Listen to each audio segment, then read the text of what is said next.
Emma ahafo dia na yesan so amamo akwaba na yekwa kofiasia are afri Ghana mampani atdaye ene no dadmedia sonko bi ekoso e won krampomponi mantem se beye na desuafo nkoda omo senior high school no ombetimi anya entiase ene nimudie e wabefo e kwan so ntino ene sabredi omo padwumadie wontoma Omo ede eba beche 1.3 million laptops ede ma desuafo a e wo sa senior high school awodo ni mu no na bra Ghana mampani na dodan kwa Akufo-Addo ejina simpie ene apaso na wo bonko awodo no wo chemu se sa de we ya aba na se laptop no ma beche de ma desuafo nkoda e wo suku awodo ni mu no eye de ebetimi aboa wo mu wa kwan awodo nyina so se de be ya ombetimi aye hwehwemu e wo ne ma awodo bia omo esua e wo suku nti ababre a ebetimi aboa mo pan yi. Of our digitalization agenda in the education sector, government is proceeding with plans to distribute 1.3 million educational tablets to students in senior high school.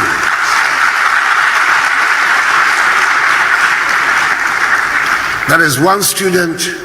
per tablet under the Ghana Smart Schools project.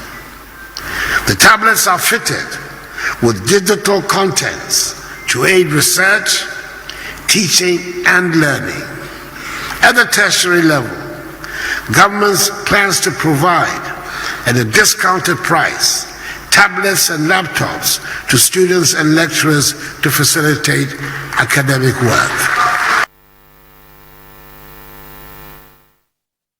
Na ninyina mu no ana Ghana mampani na adodan kwa Akufo-Addo kwa so ade nsama wodo bi eto dwato aso se sa brede ne botaye e wo homahwem no ya de dan so pan yie enu nti ebra ye koyanim e wo homahwem no pese obeja akoda bia wakire se ebia enam biribinti ne sa akoda no entimi ankona nim e wo homahwem mo ninyina ye na koma so ade a wo pese wo ye e de boa e homahwem. We can build a future where every Ghanaian child has access to a world-class education that unlocks his or her full potential. Let us embrace this opportunity to transform our schools into hubs of innovation and excellence. Let us work tirelessly to ensure that no child is left behind in the digital age.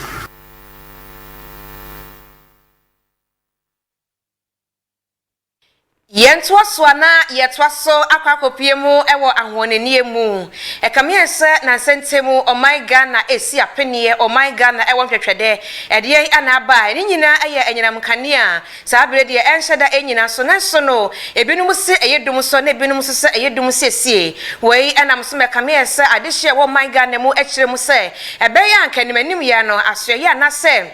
adwuma ku ahwe enyinam kanea ho no anka omo enhwe na nka ni omo mfa nhyehyeye emmra se ebiri sei ye beje enkanea no ade afri adehye wo mpatemu hanum sei ebiri sei enkanea ni betime gya so se de be adehye ni betime hu bere ene se do bese de dwumaje asiafa wei anam so amandra daswafo wo no ehwe awonani ho sam so ewo o my Ghana mu omunyamfo Matthew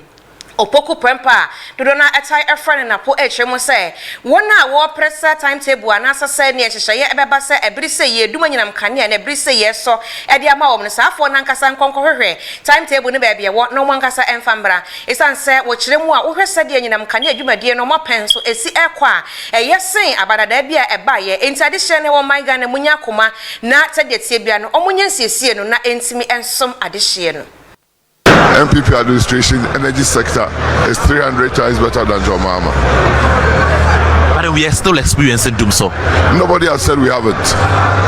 I'm just saying it's far much better than John Mahama ever did. You do admit that there's Dumsor. That is the word you used. I have never used that word. I've promised you that we are going to work on it, and it's not a work that is a single event, it's a process, and we'll continue to work on it for the energy sector to become better. Have you heard of calls for a timetable? Ask those who want it to bring it. They should bring the timetable. If there is, I haven't seen any timetable. So when people are calling for it, say bring a timetable, what do you mean? The ECG says that there's no timetable coming. Why do you want to bring a timetable? What purpose? Why would somebody get up and wish evil or bad for the country? When it is not planned, you can't tell the person. So Were you in Ghana under John Mahama? Did you live in this country under John Mahama? Did you live in this country under John Mahama? Did you? I'm asking you a question. Did you live? It was equally worse. It cannot be equally worse. But look, MPP use it as a tool against them. And I'm saying that even if you are talking about that, Yemfri swafo a wono ehwe ahonene ho nsam so any timetable ho nkomo ye na yemrambe piemu e wo Ghana Registered Nurses and Midwives Association na teze metwemu a anesefo and midwives fo enkabomukuo atena ye ene na nsentemu enkomo a efiti na wotwetwemu na epempen so eba se verification fee no ene empanifo apagemu e de free 550 akwakopiemu e wo 3000 Ghana cedis wei enam so awamo yese ombeti atia ene kokopiemu apomde ne bia hodo bebre no ade a na eye kobin ana edi ahimo ho e trempeni force no kreni omani abresa krodom na se yefun si na se wanwene wo sende a wote wo sa na wo de yefun ya wo no akwakopiemu e wo ensiedo enti na wo so bibi ema empanifo mu sese de sitie no enema enhyeda enkoyie wei enam so amandrada omone empanifo achese eda asye a ehwe apomudene ano akwakota se asi enkonwa edi enkomo edi afasa ebo no entumu na ehuri akosoro ne pan ye na ninyinemu no anapanipa woda eye anasefo ene midwifesefo enkabomuko na ano no eye Mrs. Perpetua Ofori-Ampofo na ebra woden setrofo edi enhyemu ana wochemu se sa brede empanifo ene omohia edi enkomo entietuo we enkonkwohwe bebe twemu hwe se enkomosi na chi ne beba bi the moment. The important thing is that this meeting has had an understanding that there is need to reduce the fee.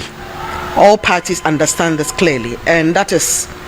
good for us. And it will be left with the ultimate entity, which is Parliament, to give approval for any new fee that is reached in terms of how the discussions go at the board level. We have seen that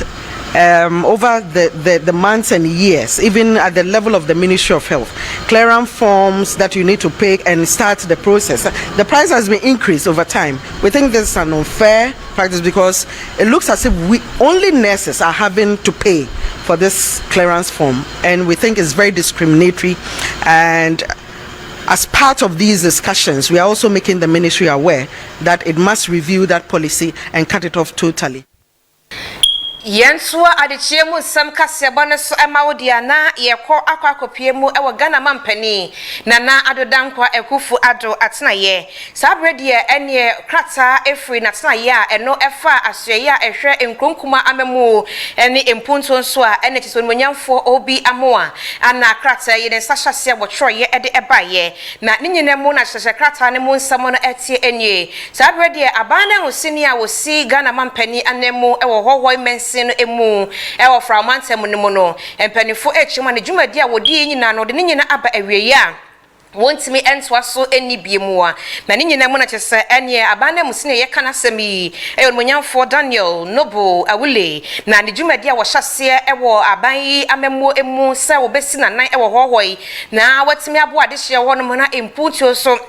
etimi akọ ede ama wo no sabrede empanifo sei tintontan dwumade ne nyina no wonfa emra awieye na emom omahye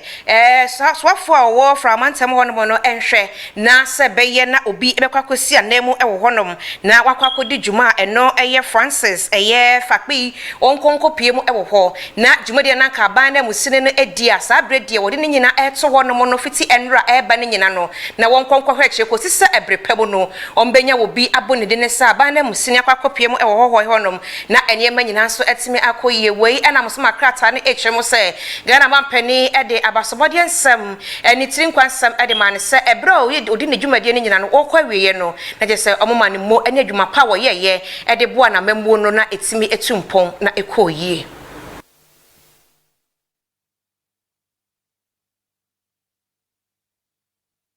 Yeko akwakowie adechemu nsam kasebo no ema wodia na yekọ akwakowie ewo asenfosu na sabrede ene chese erabi a wonye mfinhia no aduasa mienu ana wono ankasa mususu se wagye nkwa ede afre ne nsem a akwakoye arawosam kese ani briche kese pa bebo abusua na eraya ye kana semi eye obi a ahonye hu dwumadie pa ana wodi Georgina Echem senior na asenfosu ana wodi ne nkwe na ne nyina mu na chese ene abusuafo echem ho a na wode bibi eto abusua enimu se anka wo hia sika bi ede kwakoya de bi ebetimi abopan ye na brabo ne nema hodo ne nyina etimi akoye ntinkapanifo na se abusua enhwe na wo muntimi ennom no wei enyina echi na chese ne nyina ankwankosi aga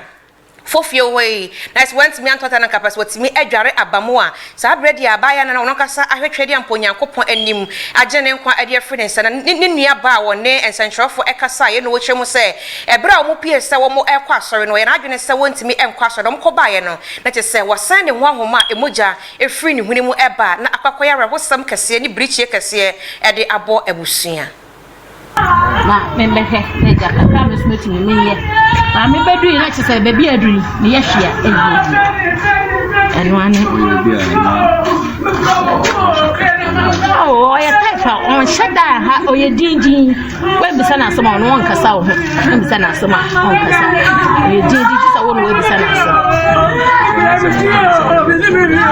from dia mi pass 4 years ago na problem but na mi adom ne ho ye nti no issue bia ni ho me complain on mobile or complain say as ohia sika de akoyesa we na me yes emrenes na bisa sa time no say ending of this month this month to onya bote sa time posome ne so ye posome so o de ba kaka me so metumi ne be de baboa o si you what enu ni say ye koya wasan ne ho for 32 years o de George Nechem senior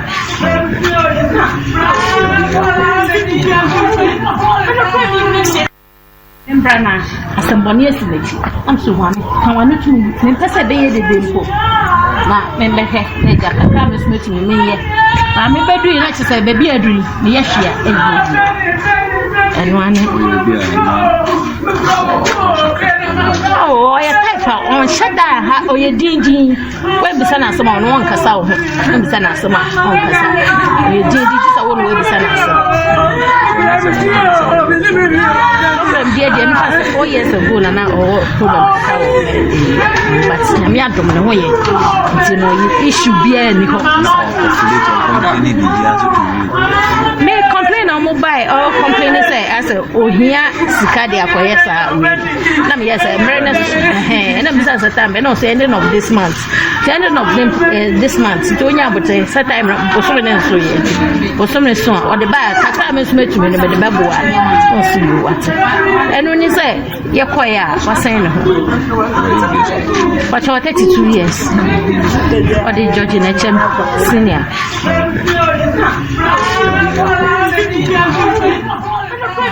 na ninyina mu no ana aposifo nso ahyase a wo mu eye ehwehwemu na omude emu no akwakopie mu ewo emukrabia se beye ne hwemu mapa ebetimi edi ensem na chide nti enam so a abaya yi otimi egye ne nkwa edi fri ne nsem se bie ni pabonefo anase wo no ankasa ne kra anonoa agi fri ne nsem a ebre ene nkrabia ene beche mu dia posifo de be fri omotena ye ene omakache ede aba na ninyina mu ne egyan rehosem yi so na ye de adechie mu sem kase bono esi ewa hanam sei mesra wata anopai se unya emu aboa ho asiesie ho na yade bia eha ubia efri wutiri hwini ebeka wo bovre tese nipadua ni mu emoja ni mu entini nim akwa ne ba bia chimato bi anase wo haw bi ewo enu nti wontimi NCP ensitano fasikane 300 Ghana cedis kra no pain